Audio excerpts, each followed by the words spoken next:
Là, on peut voir, dès qu'on arrive au niveau du témoin, c'est que le pneu est à faire. C'est déjà la première indication, mais c'est pas la seule. Il y a la date. La date, c'est assez fourbe. Pourquoi? Parce qu'on nous donne une date de fabrication, mais pas une date de péremption. Ça n'existe pas une date de péremption sur un pneu.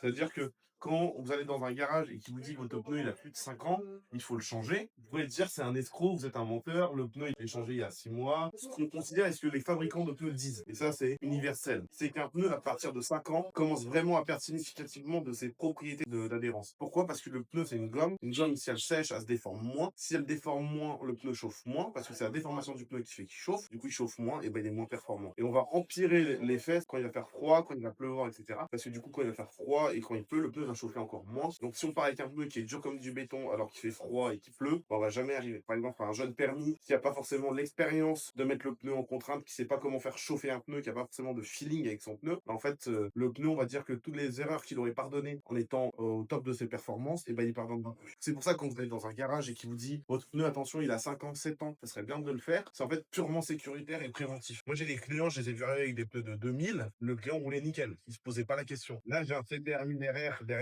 les pneus, ils sont de 2015. Il a neigé cette semaine, je vous promets que je vais pas laisser la moto avec. Les pneus, ils sont durs comme du béton, ils vont jamais chauffer. La moto a fait 200 chevaux. Je vais pas me prendre le risque de m'éclater au sol pour me dire, le client, il m'a dit que les pneus étaient bons. Donc, c'est à son âme et conscience. Quand on dit un pneu, au bout de 5 ans, il faut prévoir de le changer. C'est pas 5 ans révolu, pile poil à 5 ans, on jette le pneu à la poubelle. Mais il faut quand même commencer à l'avoir dans sa tête, de se dire, bon, ok, mon pneu, il commence à avoir des années, il commence à se déformer. Il y a plein de choses. Est-ce que le pneu a été bien stocké? Pareil, bien sûr, votre maison, elle est à 20 degrés, votre moto, vous la mettez dans votre salon à 20 degrés, que vous voyez que quand il fait beau, bah, au bout de 10 ans, il sera peut-être encore bon parce qu'il n'aura jamais eu de variation de température, il n'aura jamais roulé dans une flaque de gasoil, il n'aura jamais été sous-gonflé, etc.